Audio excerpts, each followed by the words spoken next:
Oh, speak, bitch. Come on now.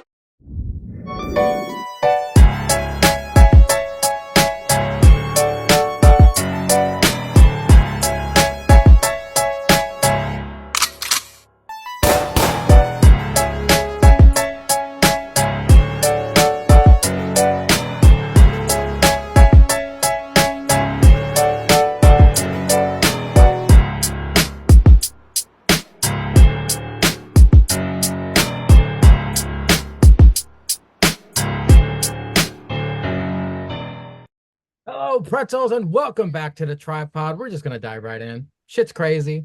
We got NXT, we got TNA, we got AEW, we got a hurricane on the East Coast.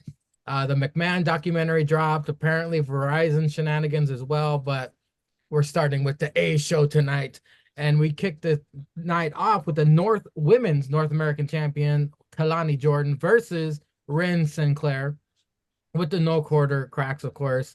This is a really good match. Kalani hit a modified sit-down execution. I appreciated it. Ren accidentally dove onto all the no quarter cracks. Puts Ren away with a split-legged moonsault. It was a 15-minute match. I think I'm going to start doing that now, putting the time, how long it lasted. But anyway, I digress. Well, somebody pissing your Conference. pants. Press Conference Jones over here for NXT. All episode, they were hyping up the move to the C-Dub. Of course, that's happening tomorrow or tonight for all you listeners of the tripod.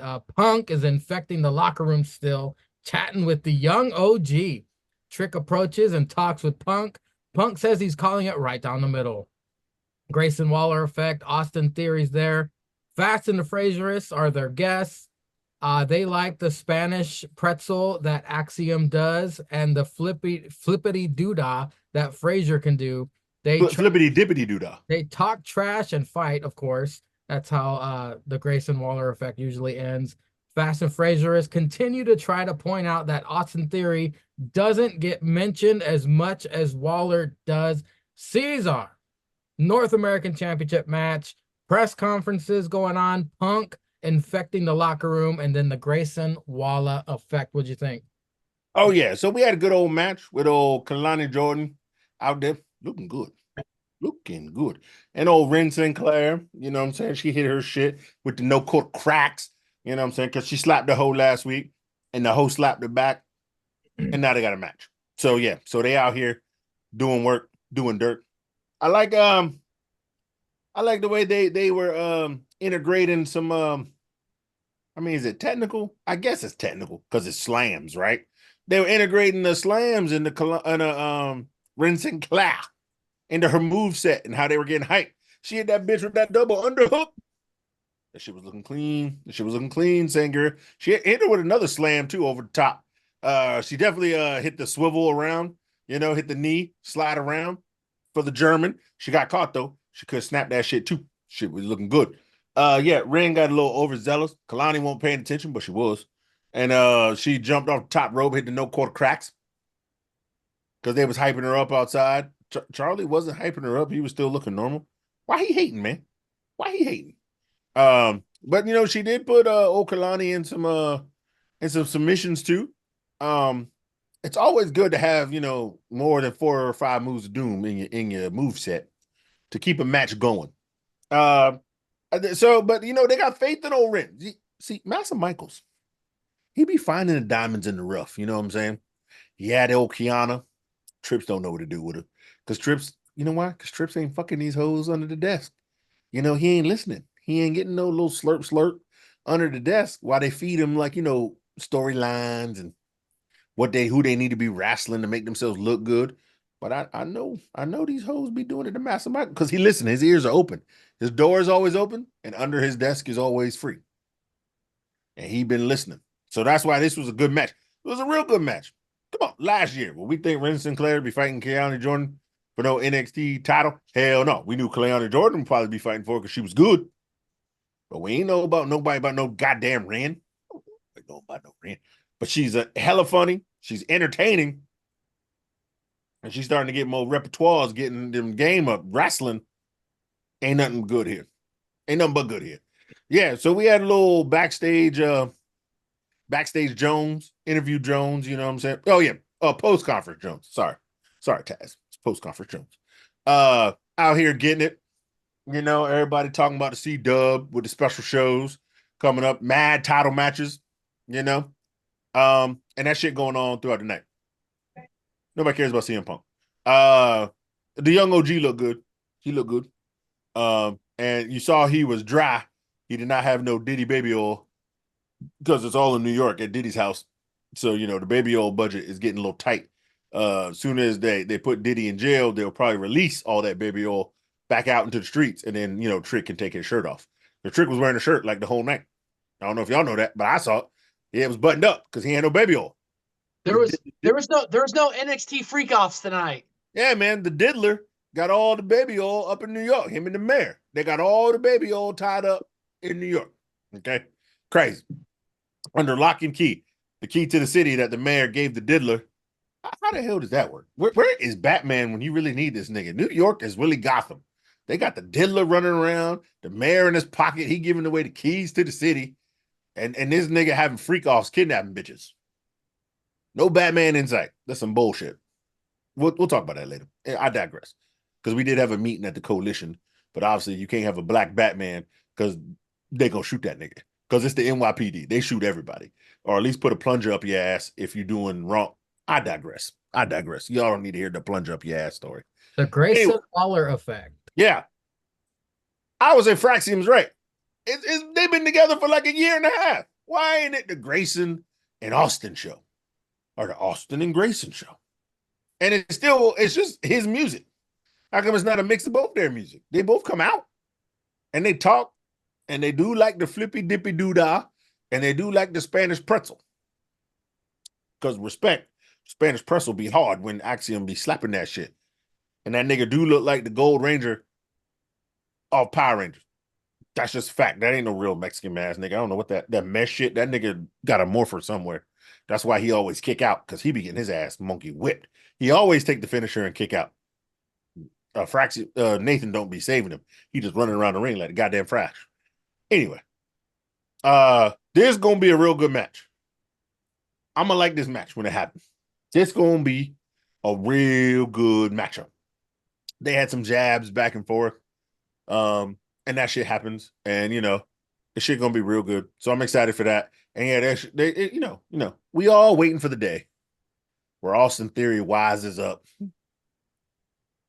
dumps Grayson Waller, returns to the family, returns to the way.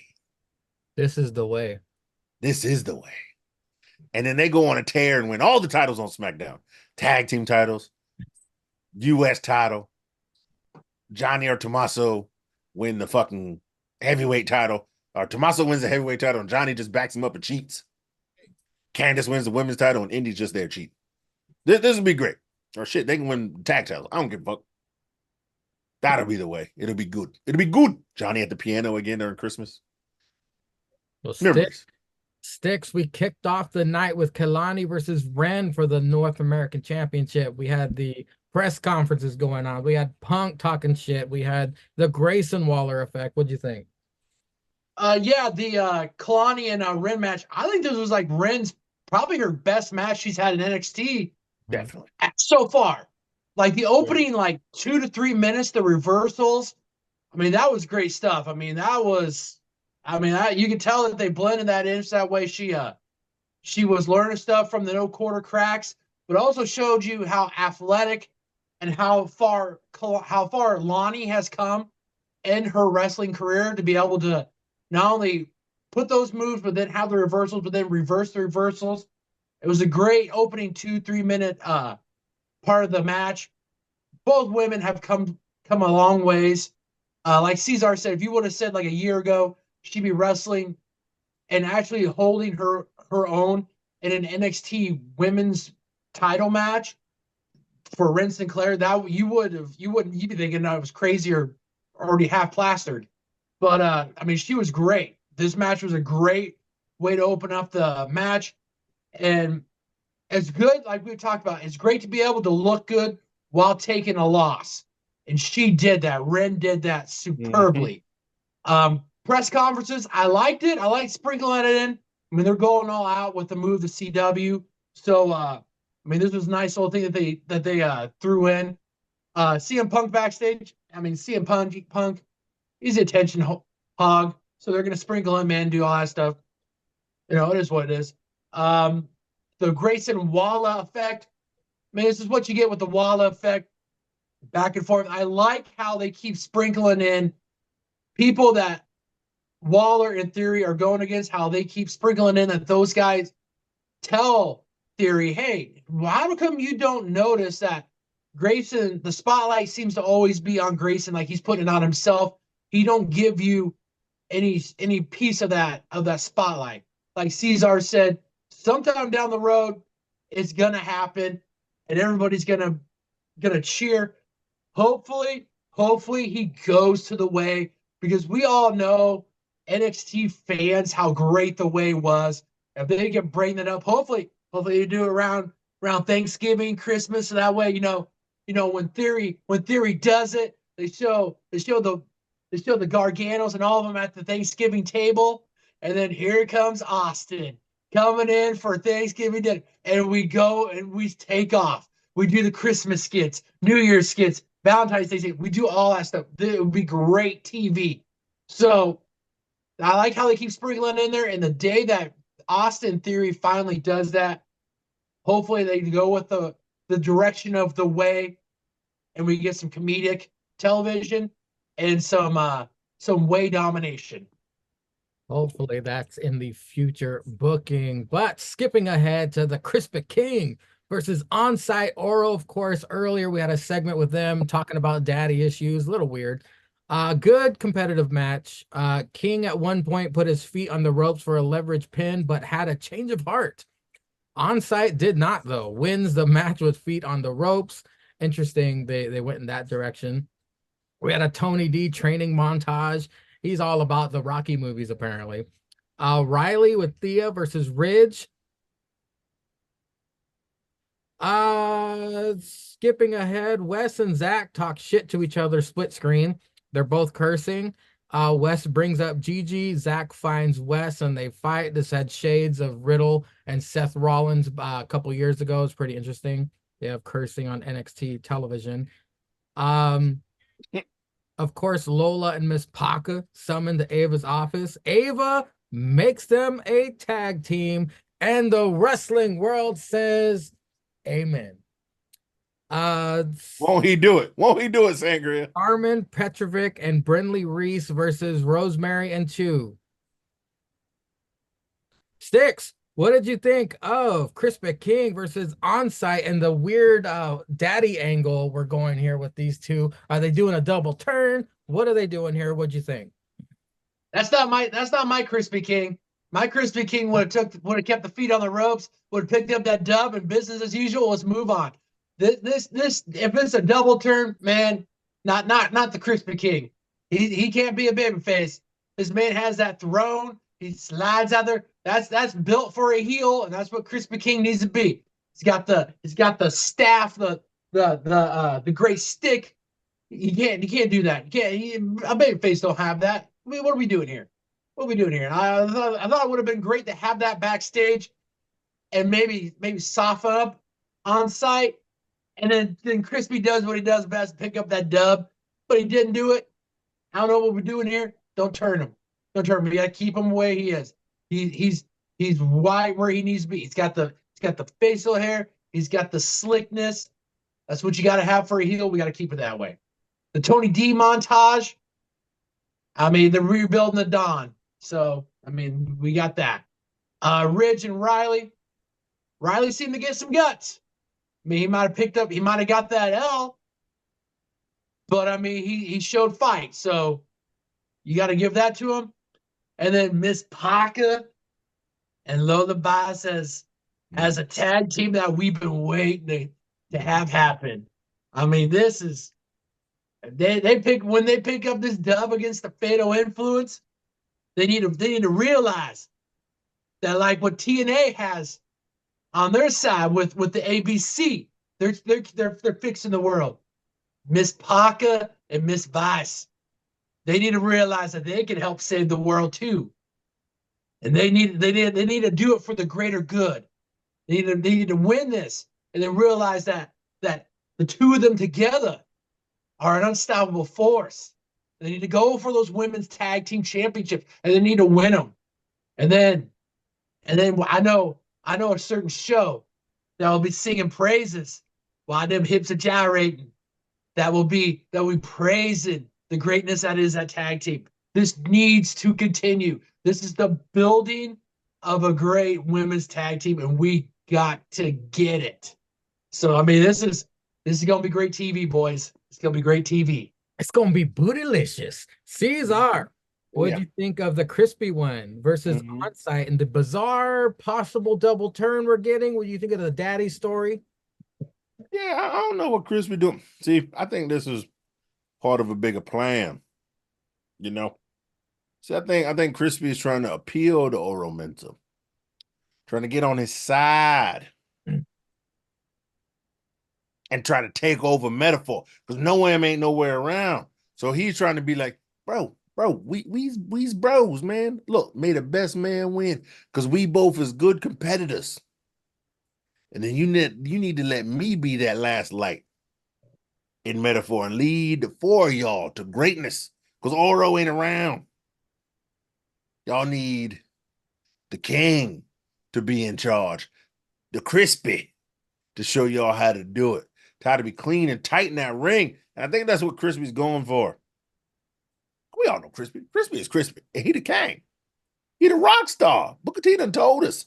I think that's what he's going to do. And he didn't want to have to cheat to beat a future teammate that he sees could learn from his tutelage in the ring. So he said he won't going to do it. And then Oro did that shit because Oro's proven that he's going to do whatever it takes to win, which is what you want.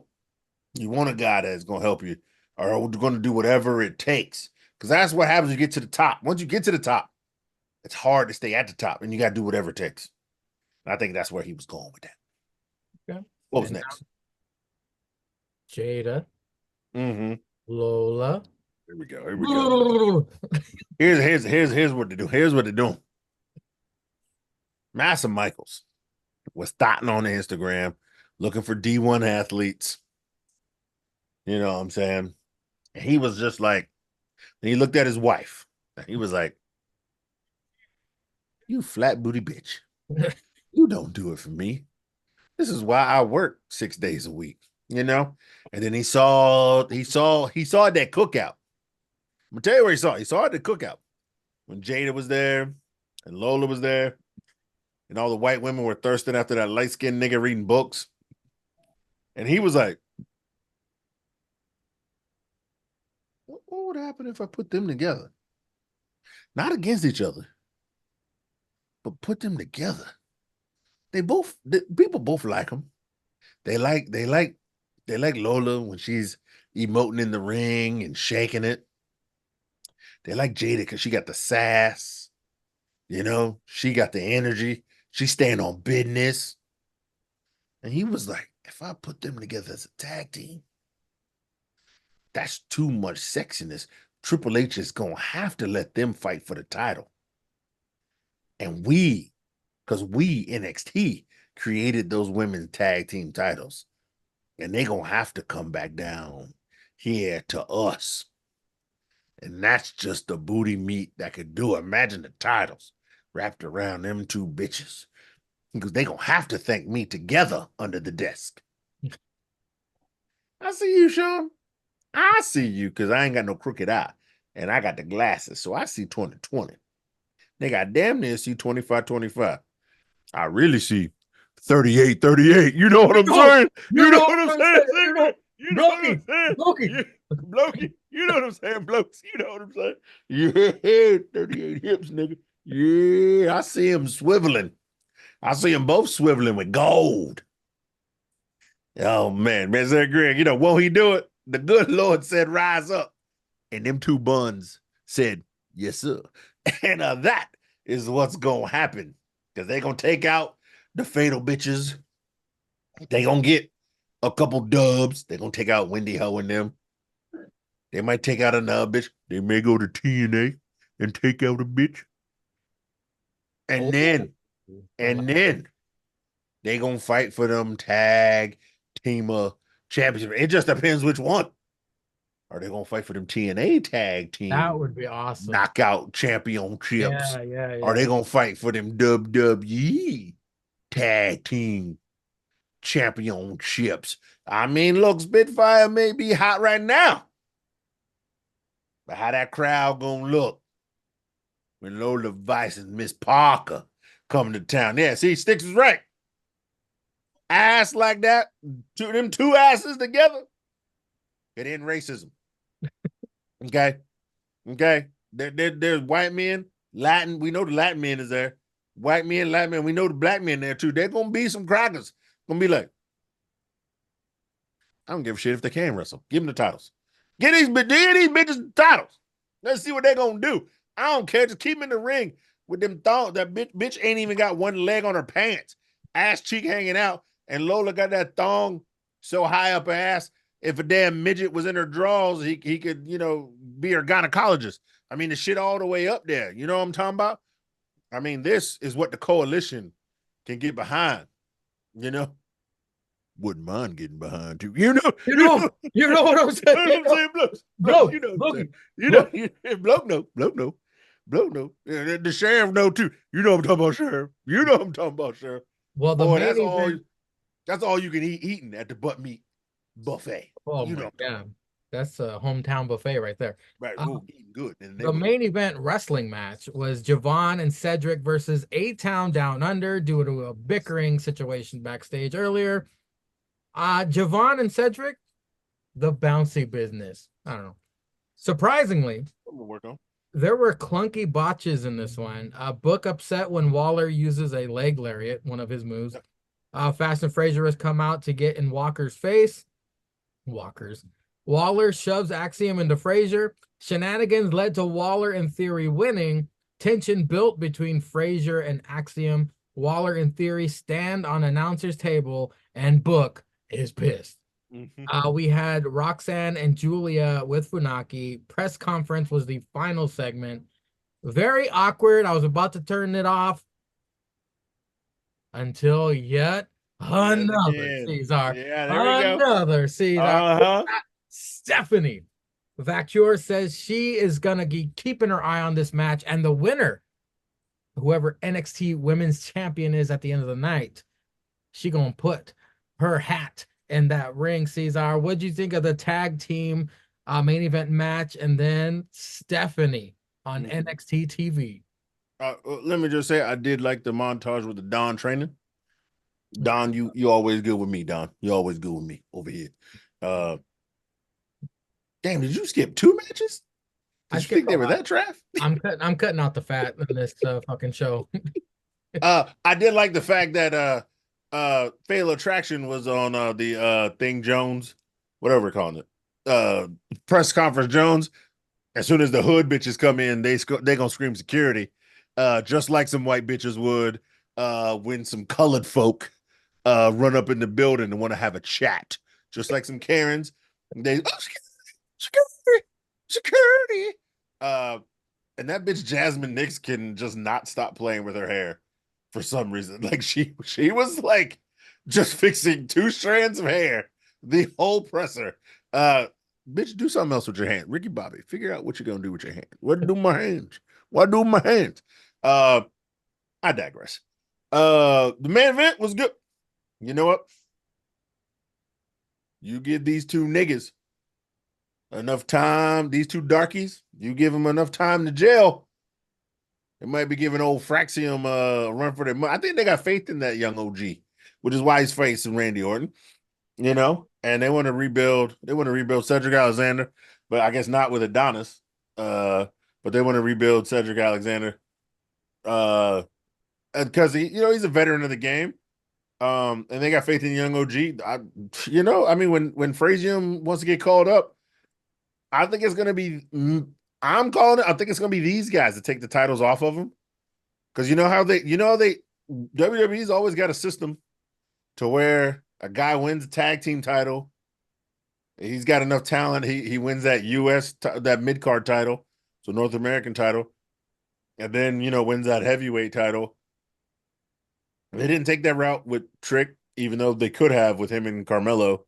Let's really be honest, but Carmelo was just a one in a lifetime talent that they put him by himself, and Trick came in later, so we understand. But what they could have done that to help develop Trick and to get Carmelo not in the main event scene, but I don't know if they weren't building it, because they had guys. They still had Braun, they still had Dragunov, they still had other guys who could fill in that talent.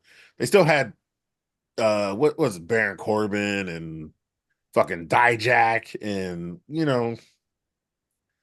whatever. They had guys there. Dijak is in the business of putting over the big brothers. I don't know if you've seen it recently. Mm-hmm. He fought some dude named Tank who's like Keith Lee like, and they had a banger of a match. So of course.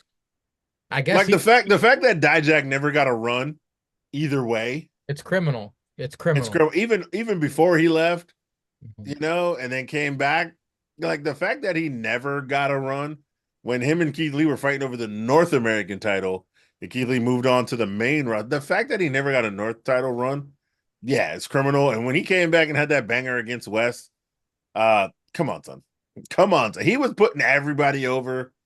He put Joe Gacy over. Get the fuck out of here, bro. Dijak was there to do business, okay? The fact that he never got credit for it, even if he was a backstage snitching stooge kind of guy, the fact that he never got, if they gave him a belt, he probably wouldn't have been that way. I'm gonna say it. Awesome. Yeah. There was a few slops here in this match, but it was all with the flippy dippy, and that's just gonna happen. Cedric Alexander and the young OG hooked. They look great. We all know A-Town. We know A-Town Down Under, great tag team. Won the titles, deservingly so. Held them for a while. But yeah, these guys right here, this is how they're going to build the young OG and give him somebody who's got just great experience at what he does in the ring. Somebody who's been that similar build, except just been on the indies doing crazier shit, but who's been in the WWE system long enough to know to have great matches and have impact and have, just good shit. Yeah, I got nothing but great shit for them. I think it's going to be really good as long as they're with each other, and then the young OG is just going to progress totally fine. And then the second of the three new signees showed her face. Satellite or wherever she was. Bitch was in Chile. Stephanie apparently was on the final closing segment of the We've been waiting for the other shoe. This is the other shoe dropping. So we finally got, Julia was here. Stephanie Valkyrie has been wrestling for WWE and just wrestling abroad for WWE, showing up in random places, cooking. We know she can go, and she's been fine. So I think they wanted Julia first and then bring in Stephanie, which is fine by me. Whatever you want to do, Master Michaels. But you had somebody who could go, and you had somebody that was injured. Still had to fill out a few dates to get the rust off. But hey, if you want to do it this way, if you wanna, I don't see, that's the crazy part. If you want to put the one that was healthy but doing work earlier over first, it will be wild if Roxanne wins and then loses to Stephanie. Because Julia was injured, she was supposed to be there, lay the groundwork, maybe get in some fights and build her way to Roxanne. Now, I think the end game was always Julia, Roxanne, CW.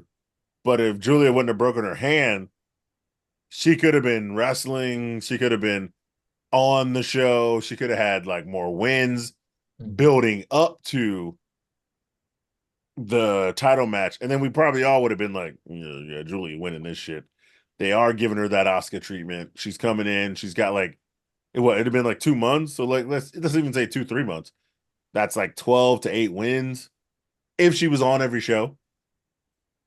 Just beating bitches down, whoever, right? She could have been wrestling like Brinley Reese, Carly Gray, just banging them shits out, and then get to somebody hopefully not Sol Ruger or something, because she don't need no L. She needs to keep winning.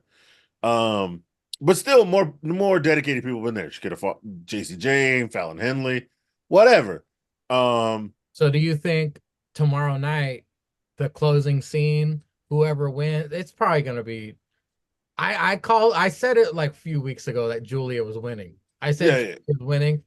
Do you think the final scene is gonna be Stephanie walking out and they're just gonna have Oh, definitely. like that Stephanie showing up to stare at whoever. So I don't here's what I'm more leaning this way. I'm more leaning this way, and I hate it, but I think this is more realistic. Just because Julia's not been there, Roxanne wins.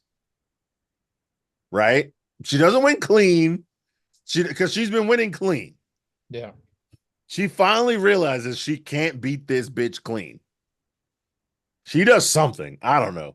Hits her with the title, pop rocks on the title, something. She has to win dirty, but she wins just because Julie has not been there. But Roxanne, like she's gonna take Roxanne to the deep end, like kick out of like 3 pop rocks, some Lola Vice shit. Enough time. They have a lot planned. Yeah. So I hope they give this. I'm hoping it's like the last 25 minutes. Well, they still got Trick and Ego. Ego, right? But they should end with Roxanne and Julia. Let's be. Well, here's the thing: could they start with Roxanne and Julia, give it time to cook, and then adjust the matches as they go till we get to the main event, which is Trick and Paige, or start with Trick and Paige. They want to keep Punk for the final hour to keep fans watching. Yeah, keeps fans locked in, but you might want to lock Punk in at 8:00 to make sure motherfuckers are there. Top of the like Ceizar always talks about top of the hour stuff. Yeah. Or they might want to lock it in at 9. I don't know, but I want to say.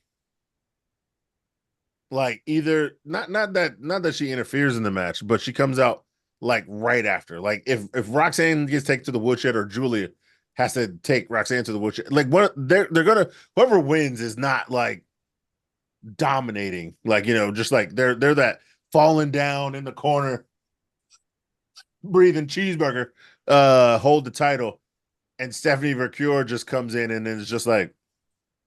Count your fucking days, bitch. Like some shit like that, right? Like some shit like that. Because if Roxanne wins and does it, then I feel like if she cheats, Julie is going to be there staring at Stephanie like, you know what? You're right. I got to take this bitch down in order to get to that bitch again to get the title. And that's where you can have Roxanne go up. Or if Julia wins. Hold on. Let's go to what I had thought. Wait, possibly. I haven't finished, but possibly I think Corey Jade could come back. I didn't even think about that. So Julia beats Roxanne clean. This is just my scenario. First night CW, Julia beats her clean. Stephanie comes out. There's a stare down. However, it's not going to be Julia, Stephanie, like, okay, I'm next. Let's do it. General manager Ava is going to come out there with her teeth. She's going to come out there and be like, no, she's going to be like, listen, Stephanie, okay, you're the new hotness, but we need you. Roxanne's going to come out and bitch. Julia cheated, Julia, whatever. Ava's going to be like, all right, Stephanie, if you get through Roxanne, you get the next title shot. Roxanne, if you take down Stephanie, you get your rematch. We could see Roxanne face Julia and Stephanie within a span of a few weeks, which would be awesome. I would love it.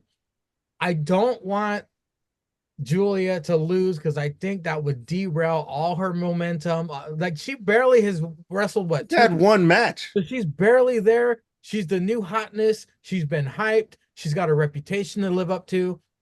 I think if she loses, if she takes a loss, whether it be clean or dirty, I think it's going to hurt her. Because number one, she can't cut promos without Funaki. She can try, but still the crowd's going to be like, what? Like a bunch of idiots. So they already don't take her serious because I don't even know who she is. So they're not taking her serious. If she loses tomorrow night, it's going to be bad. I don't think so because I think that's where she'll get her build. I But think that's that's where she why- can focus and get her build to fight Roxanne later. But that's why there are 3 people here on the tripod. Stix. Yeah. Well, another thing I wanted to talk about this was I really appreciate what they're doing here with this tag team match that tomorrow night we're gonna see A-Town Down Under versus Fast and the Fraserists. What they did with this match was brilliant. They made tension with both teams. So Teams, yeah. going into the match tomorrow night, Mm-hmm. there's a couple possibilities. Either A-Town Down Under butts heads and cost them that match, or Yeah. Fast and the Fraserists do that and Mhm. it cost them the match. But I thought it was Or Cedric and a young OG come for revenge because Nathan Frazier hitting the ropes cost the young OG falling off the ropes, which gave A-Town Down the win. So there Yeah. are 3 things there.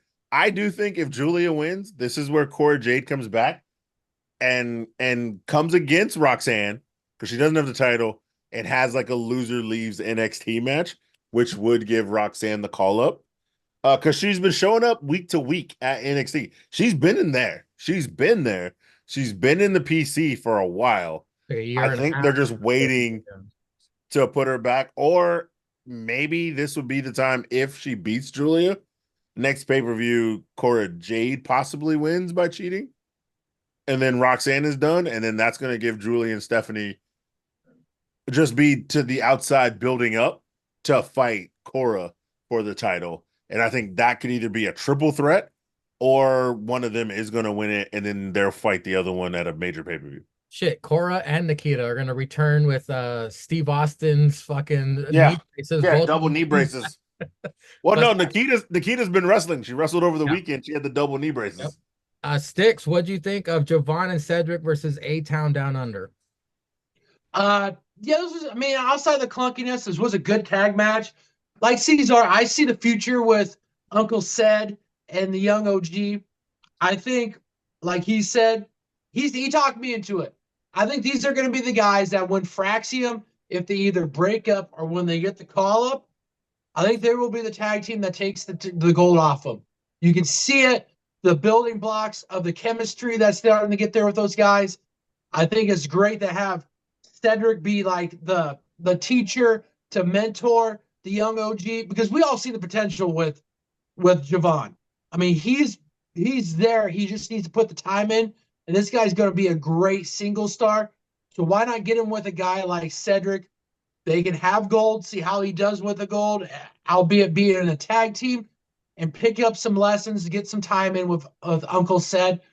I like you said, Magra, I like it how they put the tension on both tag teams. We've seen the cracks with Fraxium. When both were going after the Speed Championship, we saw the cracks there. We saw the miscues of in matches with each guy either going for a super kick or a move and hitting the other. Now it's amplified. Like, you had to bring A-Town Down Under to basically amplify and expose these to a point where now we're seeing the tension between both these guys. So we cannot forget that. We cannot not take note of that. The press conference between the females, this is great. Like you guys said, I don't like Funaki being the translator. I would have liked her to be able to, if she could speak good enough English, to just go out there and do it on her own. But, I mean, Funaki's got to pick up a paycheck, getting his TV time. It is what it is. Stephanie Vaquer showing up on. To be honest though, when Asuka was in the NXT, all she yelled was "Nobody's ready for Asuka" for a year and a half. I mean, you give Julie a year and a half from now, she's gonna be speaking full fucking sentences because Asuka can talk now. She just says crazy Japanese words, and we all think it's hilarious. But she literally just showed up every week, beating bitches, saying "Nobody ready for Asuka," blah, blah, blah, blah, blah, and then choke bitches out. To be fair, even nowadays, she's not that great. yeah, yeah, but she's way more hilarious yelling crazy shit. And then Dakota just speaks for everybody. All right, but let's move on to some all elite trash. It was Grand Slam trash this time, and there's only 2 things really I want to talk about. One is a match we've been waiting for a very long time. And real quick, MVP is in AEW. Yeah. Okay. Yeah. Okay. Good. No, nobody cares about that. Nobody cares. Talk about the good match. Talk about the good match. What kicked things off? Yeah, there we go. Was Bryan Danielson versus the greatest announcer AEW Of all time. had, Of all time. Nigel McGuinness. Number one in your hearts. No shit locks, which is good.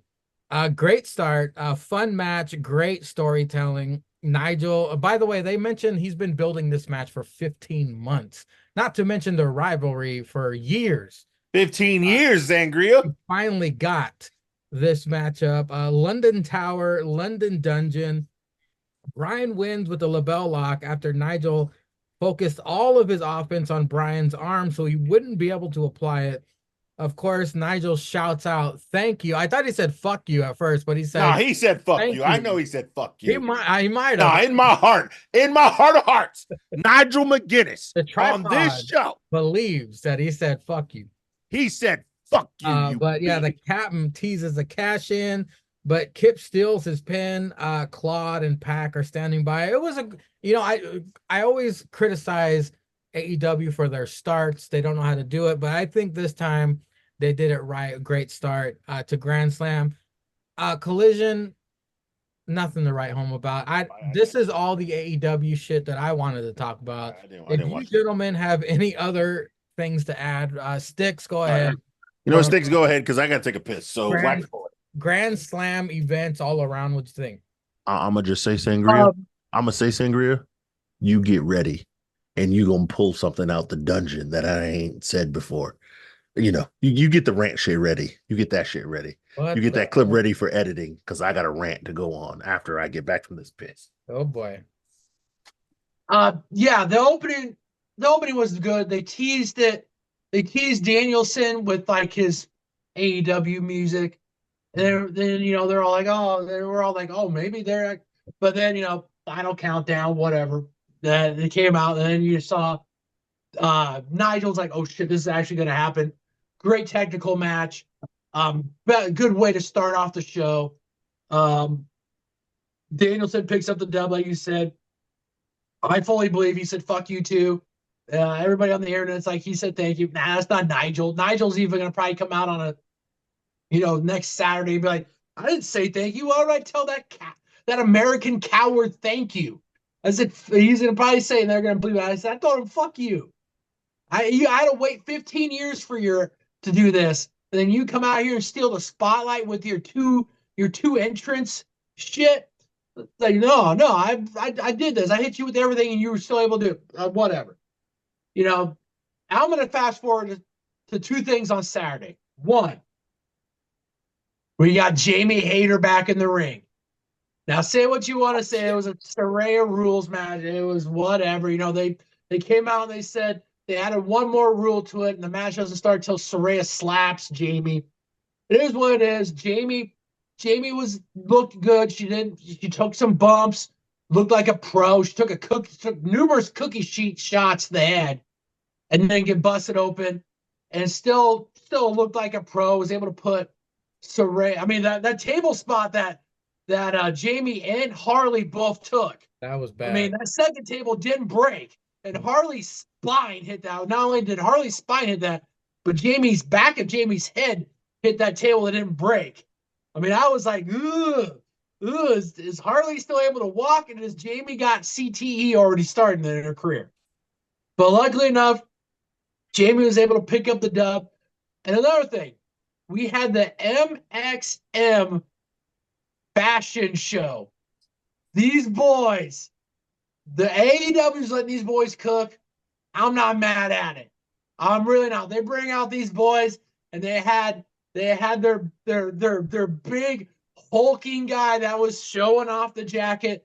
To come to find out, was a roided up former reject of a bodybuilder and daddy ass that was wearing the jacket. So now we're further moving the story between MXM and the Acclaimed. We're pushing that forward. But I thought that was a nice little funny thing that they did. Little entertainment that we needed, an all entertainment wrestling, if you want to say that. It's not elite, but I mean it's something. But I thought that wasn't thought that was noteworthy to me for AEW. I mean, Rampage, it wasn't anything worth watching. I mean, they did it. They taped it when I think they were still in Missouri or wherever. So I mean, it didn't have anything to do with Grand Slam. So Okay. Well, Ceizar, it's your All right, turn. the first match was good. I liked the first match. It had some flaws. I mean, Nigel hit like 4 finishers. He hit a Rainmaker. He hit the flippy dippy in the ropes clothesline. He hit that fucking Tower of London when he spiked this nigga on the head 2 times before that. I digress. We all knew Danielson was gonna win. And we all know he was, and Nigel said, fuck you. He didn't say thank you. He said, fuck you. And he is still the GOAT. Looked great. It was a good match between 2 professionals. See, everybody needs it. You know what? Kawhi Leonard might be right. You might need to just, take some time off, rest up your body. You can come back later in your life and still have a great wrestling match. We've seen it between Christian Cage and Nigel McGuinness. Yeah, I'm not saying Edge. That nigga trash. Whatever. But here we go. This segment has not been up in a while. This segment has not been on the tripod for a while. It's always been there, but I've never had really anything to complain about. Because, see, I watched all the Grand Slam. I watched all of it. And you know what, AEW? You only piss me off during these kinds of matches. It was a tag team match for the tag team championships. It was Will Ospreay and his boy, and it was the other crackers, Kyle Fletcher. the Young Cucks. And Sangria knows where I'm going because I sent him a couple videos on TikTok. Look at that bitch laugh. See, he know. Look at that bitch laugh right now. He know where I'm saying. And now, I'm gonna bring this shit back. You know what I'm saying? Because I ranted one time about a match. It was a tag team match. God. It was, I believe, CM Trash and John Moxley versus FTR. And do y'all know what happened in that match? At one point in that match, CM Trash got hit with a goddamn bell, knocked outside for 2.5 minutes, took a damn 2 finishers, and he still kicked out at 2. That was the DeLorean time travel. Oh, sorry. Not sorry. That was my man, Kushida time travel segment of this rant. But to present time, there's a match. Been fighting for 10, 15 minutes. The cracker Matt Jackson gets hit with a hidden blade. There's a finisher.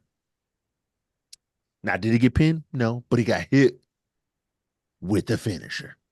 Then this nigga gets hit with the fucking, they call it the Meltzer driver, I think. The flippy dippy tombstone. On what?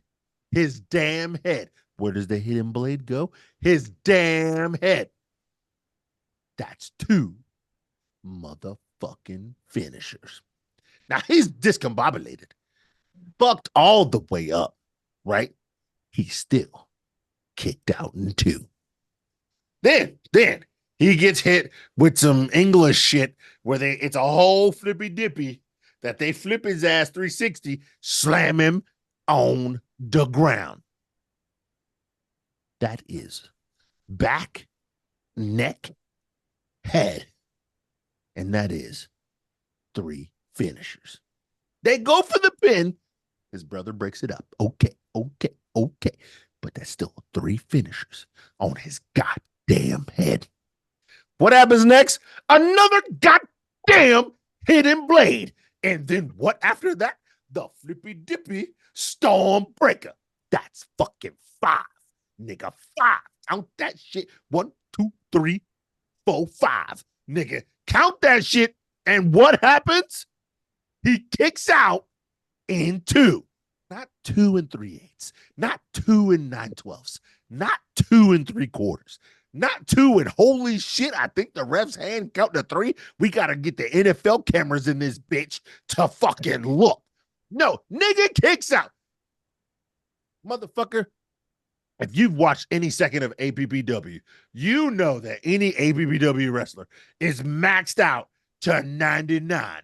But if the Crocker took 5 finishers, his head is black, his shoulders on the mat, he's looking at the light like Cody Rhodes against R-Truth back in the day. It's 1, 2, 3. Nigga, you can count to fucking infinity. You're not kicking out of 5 finishers to the dome. The fucking dome. Nigga, if a bitch sucked your dick to the dome 3 times, you're not getting hard at 4. This nigga kicked out. Okay? Kicked out. Let me just wait.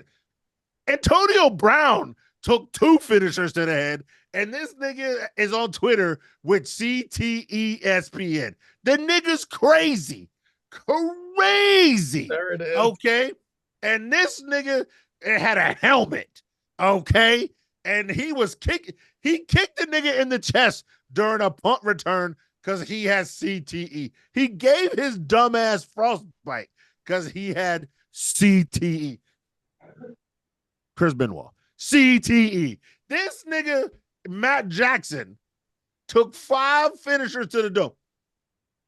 3, actually, technically, all 5 from the best wrestler in the world. So that means his offense stats are 112 when the max you can get is 99. And he had help from a 6'3" cracker, 220, all muscle, bigger than him. And he still was like, no sweat. You know what I'm saying? You know what I'm saying? 2 with the Bucks ref. And I get, if you want to tell me that the referee's the Bucks ref, then I'll believe it. I'll believe it because I'm just gonna be like, let's also throw this in here. One, in that triple threat match last week, it was a hidden blade that won it. And 2, wasn't it in this match that fucking ref had a fuck up that he didn't know which guy was the legal guy? So it gave it was like a damn near like a 3-second fuck up that before he started doing the count. That's also in the match. I was just saying that one person in this match ate 3 regular finishers, 2 tag team finishers, and kicked out 4 out of the 5 times he ate that shit. His brother only saved him once. Once, nigga. Once. Only saved him. The brother ain't hit no finishers. He ain't doing no finishers. His head still straight. He thinking about fried chicken and shit after. Well, he's probably thinking of fucking chicken pot pie or whatever white shit he thinking about after the goddamn match. This nigga got scrambled eggs and cheese from Denny's in his brain. Okay. Smothered, covered, and chunked. You know what I'm saying? He going to Waffle House with Jey Uso thinking about smothered, covered in chunks because that's what his brain is during the match. And this nigga got CTAEW in his fucking brain, okay, from 5 fucking finishers. And this nigga kicked out in 2, 4 out of the 5 times. Out of the 5 times, I seen niggas get kicked in the dick and get pinned on a 1, 2, 3. This nigga got spiked on the top of his head with them weird titty balls in his hair fucking 5 times, and the dumb son of a bitch had like fucking Darby Allin cracker powers and kicked out at 4. And we ain't gonna speak about that nigga and that ignorant shit he did at the end of the night. But only in these fucking tag team matches does ATW give this unbelievable shit. Where's the ring psychology in that shit? Nigga, I spike you with your own move, you kick out. I hit you with another move, you kick out. I'm a goddamn singles champion, and I hit you with both my finishing moves, you kick out. and then we do some other shit, your brother saves you. Fuck out my face.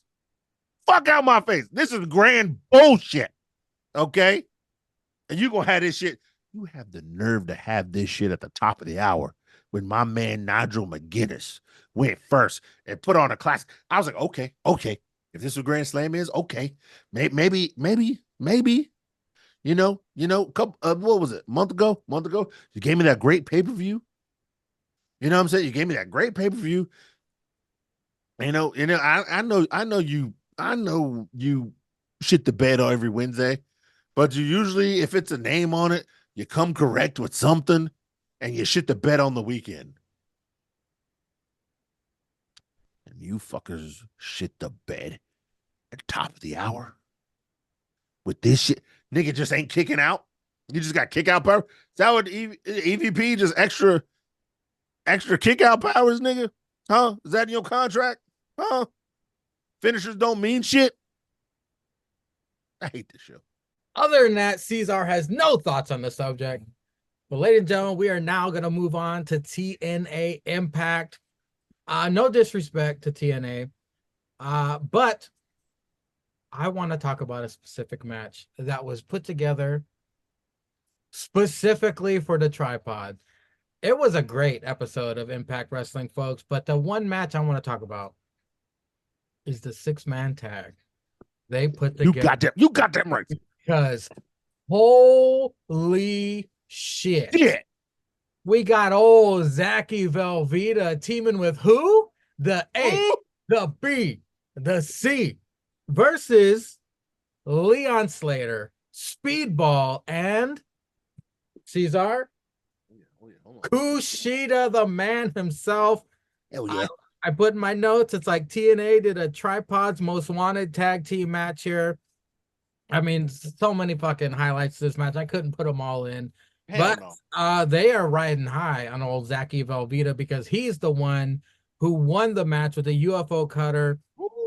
But if there is a match I wish I had more time, it's this one. I wish this would have had at least an extra 10 to 15 minutes to it. But Ceizar, what did you think of this incredible 6-man tag? I mean, it's like at the top of our wish list in TNA here. Yeah.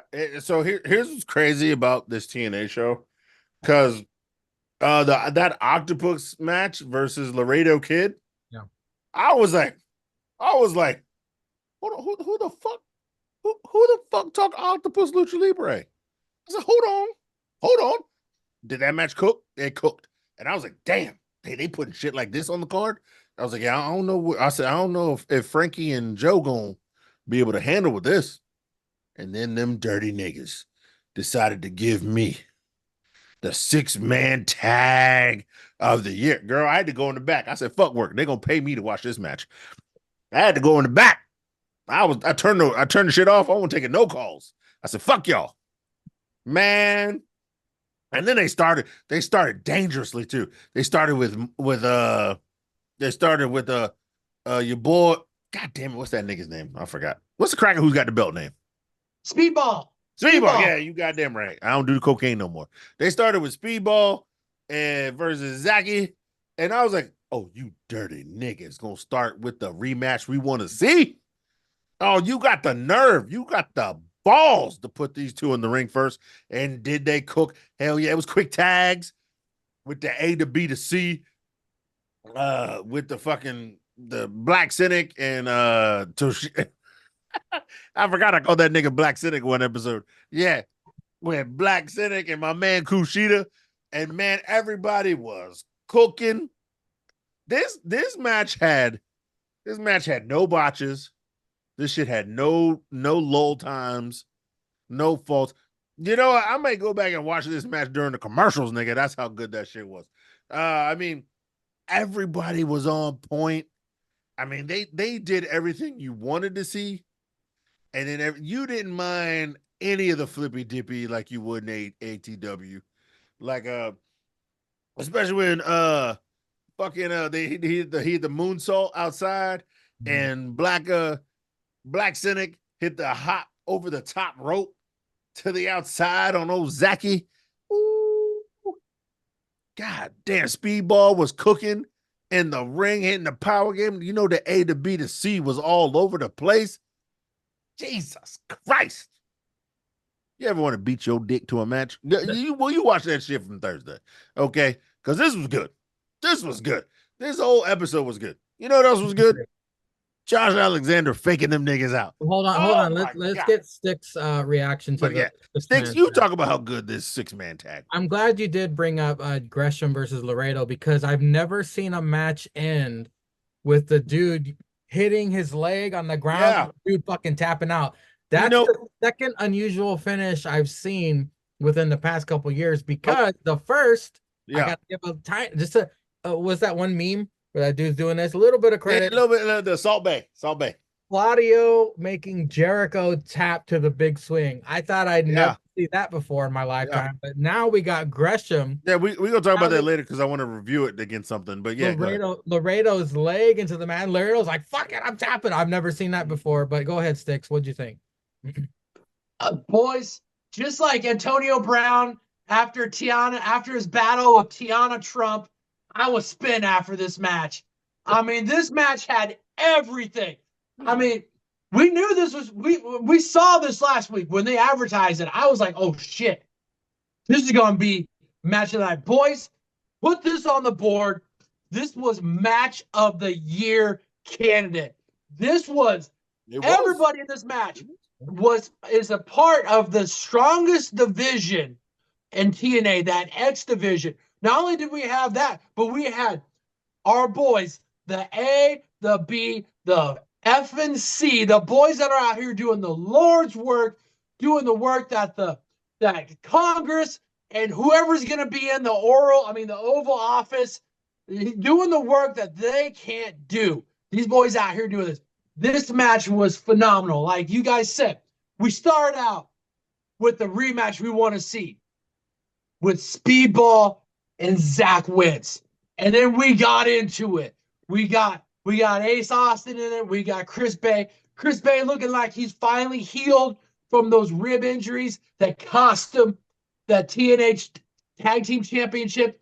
But we got the young 20-year-old Leon Slater that they went when they were overseas. They gave a contract to because they see the potential in this guy. Now is this all about getting him seasoning over here in the States? You had him. We had the man who is the ultimate professional, a man that 1/3 of the tripod is a huge fan of, Mr. Kushida himself. This man who can wrestle any type of match, X Division, Heavyweight Championship. Hell, you can put him in a fucking Monsters Ball match, and this guy's gonna make it a professional fucking match. This guy can wrestle any type of match you want. So when you have all that in there with the X Division Championship, with the X Division champion, and a man that's going to challenge him for that again, woo, shit, son.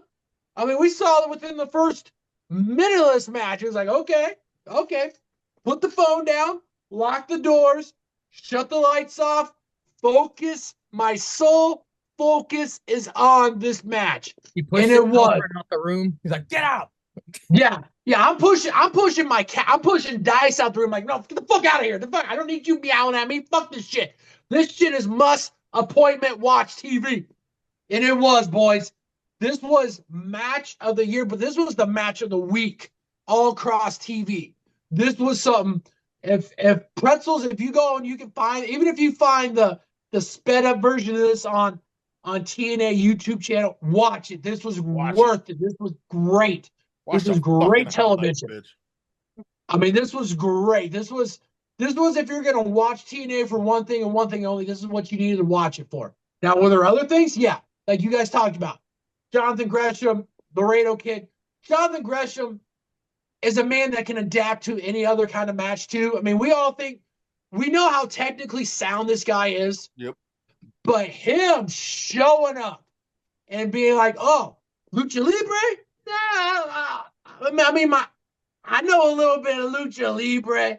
And so he showed it. That was a great lead-in to this 6-man tag match. And I mean, so like you said, Sangria, I'm sure we'll talk a little bit more about maybe a little bit more about this episode. But this was great lead in these matches to a great episode of TNA television. 3 more things we'll talk about. Number 1, Xylee. Yeah. She's there. Yeah. Josh Alexander. And the Emmy goes to Fake Out of the Year. Wow, Josh Alexander calls out pouring out the respects. But nope. I'm getting a Josh Alexander shirt. I'm getting that shit. Put that Here shit on. Comes the walking weapon in his heelish ways. He has set his sights on TNA original, old EY. Hopefully heading into Bound for Glory. It's going to be a badass match. Jesus Christ. And then the main event. The main event was for the number 1 contendership. Joe Hendry versus Frankie Kazarian. Dolph Nemeth on commentary.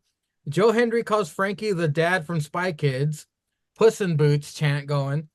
Frank knucks up Hendry for the win, but Dolph snitches.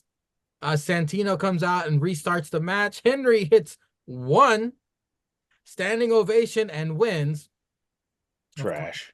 Of course, a couple weeks ago I said it's going to be Joe Hendry versus fucking Dolph Nemeth.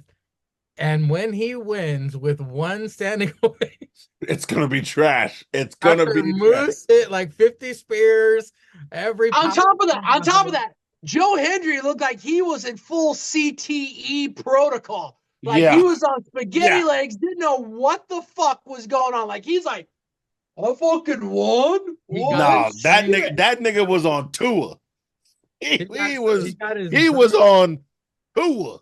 Scrambled by the Nux, but Stix, if you want to talk about Josh, you don't have to talk about, you know what? Never mind. Forget I said Xylee. You want to talk about Josh Alexander or the main event? Go for it.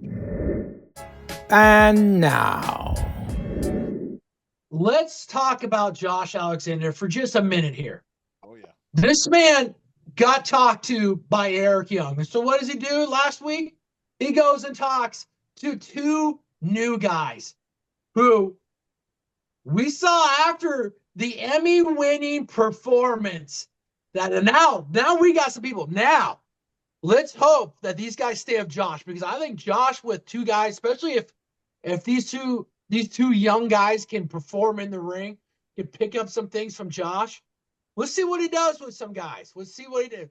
Let's see him with 2 young guys in a faction. We'll see him do this. Because, I mean, the only really faction we got in TNA is the System.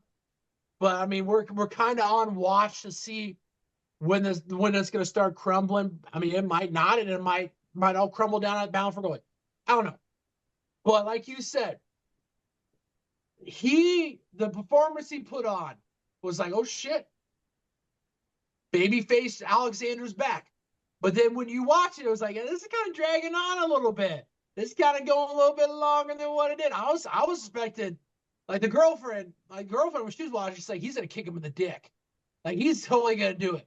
I was waiting for it, and it didn't happen. But then he nailed him, and then he hit the spike. Steve McLean came out because, EY and McLean kind of have a tag team thing going on. They laid, and then the 2 young guys came out to help out Josh. I mean, this was great. I mean, walking weapon, basically looking at everybody like, you think I'm wrong in this? You think I'm the wrong person out of this whole thing? No. This is I'm gonna burn TNA to the ground with you in it. Like, that was like, because we've heard Josh Alexander, like when they switched to TNA, he had talked about how TNA, he's going to lead it. And then, like everything else, the fickle fans turned on him. And so Josh Alexander finally was like, hey, screw it. You fans don't appreciate what I've done for you during the Impact era. When I was champion, I was out here putting on 45, 60-minute Iron Man banger matches as TNA, as Impact Heavyweight Champion. And then I didn't properly lose my championship. I got injured and I had to give it up. And now you all are fucking chanting, we believe.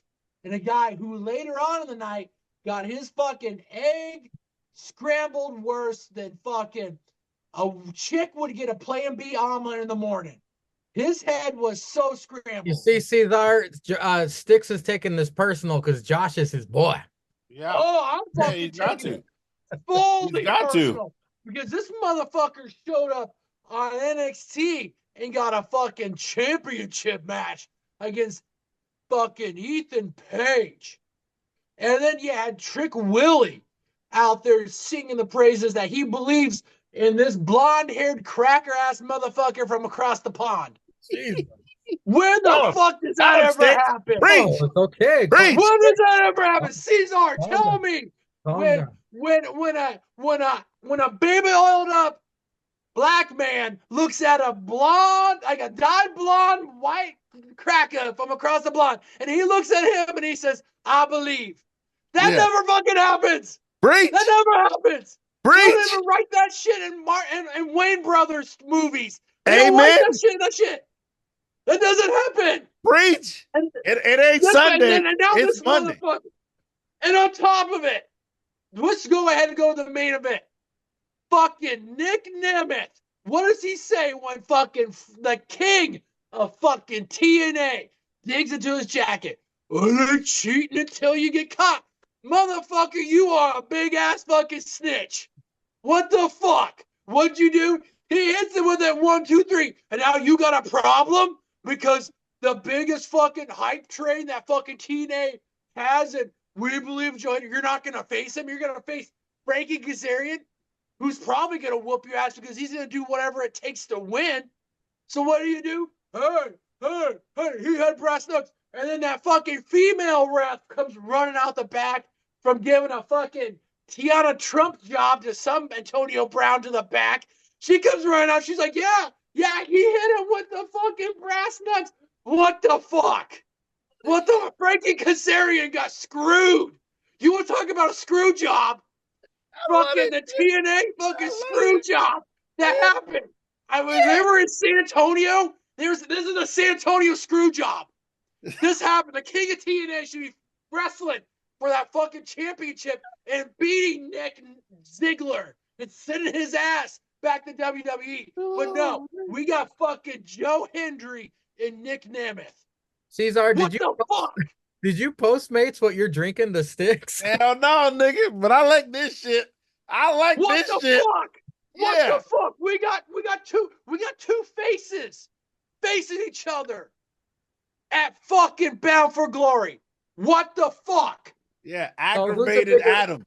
Who's a bigger snitch, Vic on NXT or Dolph Nemeth? Dolph Dolph Nemeth.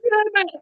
He took the fucking nuts and he ran up to the ring apron and he's like, this is what he did. He hit him with a fucking sick big dick Vic is just sitting there and commentating. They don't pay attention to the commentators. See? Fucking Nemeth ran up to the fucking apron. And he's like, and so then a fucking chick, like I said, from Tiana Trumpet in the back, ran back up there. She's like, yeah, he did that. He hit it with the breast. Like, fuck that shit. If you want to talk about a TNA OG, fucking Frankie fucking Kazarian looked at the fucking resume. And you fucked the San Antonio screw job on the king of TNA. Other than that, Stix has no thoughts on the subject. We need a new fucking shit. Yeah, sauced up sticks. I need a sauced up sticks fucking rant. Ceizar, do you want to comment on Josh Alexander or the main event? Nah, I ain't commenting on main event. Sticks already took care of that shit, nigga. I'm just gonna comment on Josh Alexander. He deserves a nighttime Emmy. I don't know if they give them out. It's always a daytime Emmy, but it's a goddamn nighttime Emmy for good TV. He fooled that cracker and whooped his monkey ass, and then dumbass McCain came out and got his monkey ass whipped too. I'm just saying, this is what I want to say. This is what I want to say about that octopus match with Laredo Kid. Shit was so good. You remember when was it WrestleMania where Bret Hart fought Stone Cold Steve Austin in a submission match? Yeah, 13, WrestleMania 13. Sorry, WrestleMania 13. This is what they thought, like how Stone Cold could win. because he could beat a man into submission versus like Bret Hart had a submission. The Octopus proved it to you. If you keep working a nigga's leg and then you just keep slamming that shit into the mat, he would tap out. This is what they didn't have the future sight for to see. Like, but they were just like, it's a submission match. Yes, you're a brawler. You could beat him into submission. We literally saw a man beat a man into submission. So it came full circle. It's just sad it's like 20 years later. But this does open up the opportunities for people who are brawlers to fight in submission matches. This is what you want. Like, you should be able to have a finisher where it's like a head finisher, and then you just slam dude's head into the ground or slam it into the turnbuckle, or, you know, keep hitting him with other shit to where he gives up because you just been beating his ass the whole time. So that's the only point I really wanted to give across to, like, to where, yes, we see wrestling matches and it's with two guys with two different styles that can do something, but this does open up those possibilities for somebody who doesn't have any technical skills in his repertoire. But just like, yo, I'll beat the shit out of you and just keep beating the shit out of you until you give up because I'm just whooping your monkey ass all around this ring. Yeah, whatever, be technical, counter my shit here, put me in there. But if I get out and I know your fucking arm is hurt because I threw you into the steps, I threw you into the turnbuckle, I fucking slammed you on your arm 3 or 4 times, and then I just slam your arm into the fucking mat over and over, or into the turnbuckle, or into the steps, or into the announcer table, that eventually you'll give up. This was great. It showed me a new finish.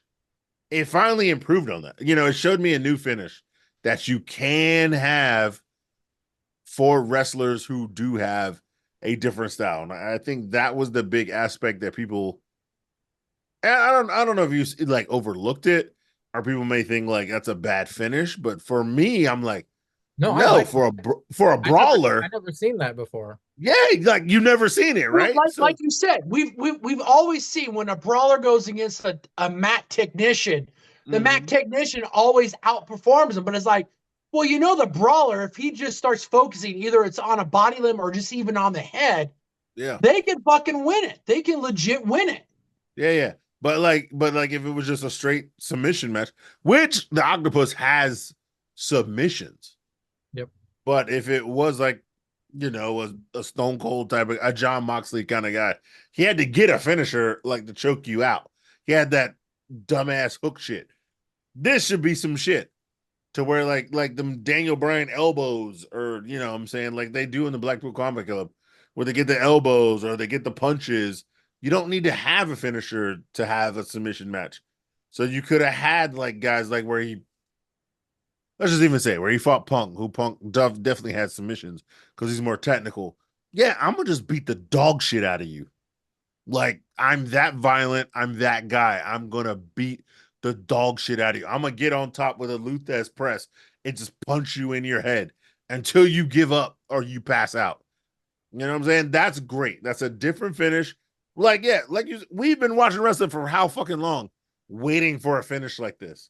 And I think that's what makes that match super great, because both guys kind of hit both guys' style. Like, yeah, Octopus was hitting that Lucha Libre. He was hitting them flippy dippies and then even reversing it. And then Laredo Kid was hitting them submissions. He hit the Three Amigos. He was hitting the triple suplexes. He was hitting good shit like that. It was so great of a match. It just got overshone by the 6-man tag. And hey, that when you have 6 great wrestlers, like they kept saying, those are like top 6 guys in the X division.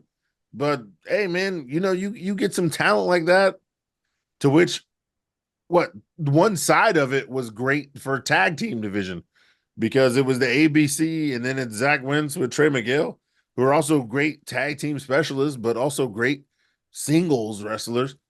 Hey, man, that shit happens. And then, you know, Kushida with Time Machine, when he He was there with fucking Motor City. Super great. Super dope guys. But we didn't talk about this in AEW. Sangria, how do you feel about Tony Khan pulling the WWE move on your boy? You know what I'm talking about. Ray Phoenix. Oh, the contract thing? Yeah. I'm not really in a hurry to get him to WWE because I can see the writing on the wall when it comes to Mexicans and the booking of WWE. But I don't know. I've been keeping an eye on the Twitter traffic of the whole thing. Like WWE fans are going, "Oh, AEW is pulling a WWE shit. How come we're not defending it?" It's fucked up, and it does seem like a bitch move. However, I blame Penta for opening his mouth. But however, I mean, good things come to those who wait because Mr. Julius Caesar, especially now, I've got a black belt in waiting because I got a date coming up in December that I don't even know if it's going to be legit or not. I've been waiting 4 years for some shit. So I'm okay. I'm patient. The good Lord has blessed me with patience, so I can wait. But that has been the wrestling talk of the week, folks. The Steel Real After Party comes back this week. Get your questions in. Zanka and Jake will answer them funny. And then the After Party Hangover returns as well. But until then, check out everything APPW on Mangria Fueled YouTube page. And until then, we do what we do best here on the tripod, and we give that big ups to Stallion Pete.